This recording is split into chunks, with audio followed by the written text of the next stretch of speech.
জানিবা সাক্ষাৎ নিপিন্ধে তুলসী ৰক্ত ভূতাক কপালত জ্ঞানী কোনো দুগুণ কৰ্ম বিভাগ জানে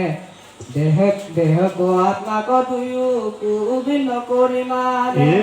বিষয়ত ইন্দ্ৰিয় প্ৰৱৰতাৱে গুণলৈ ইন্দ্ৰিয়ে কৰাৱে কৰে মকৰে তানুময় যিটো মুতে অতি কৰ্ম মদৰেতে কৰয়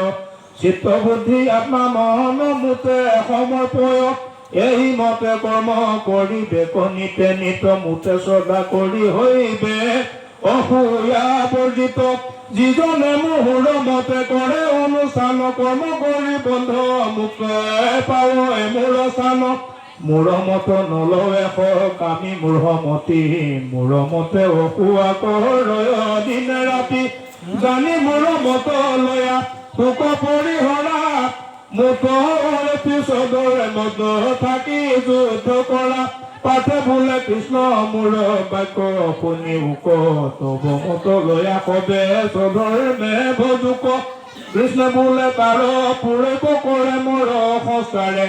আপোন স্বভাৱে থাকি কৰ্ম কৰে লৰে গুণ ইচ্ছা প্ৰকৃতি ঘটাৱে নিয়াকাত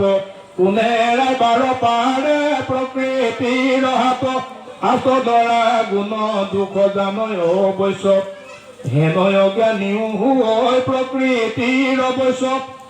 যিটো স্বভাৱত বিষয়ত মতি ইন্দ্ৰিয় নিয়মিত হেন কাহাৰ শকতি পাঠে বোলে নানা অৰ্থ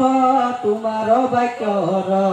কৰ্মযজ্ঞ কি কাৰ্যে উদ্যোগ কৰি নৰ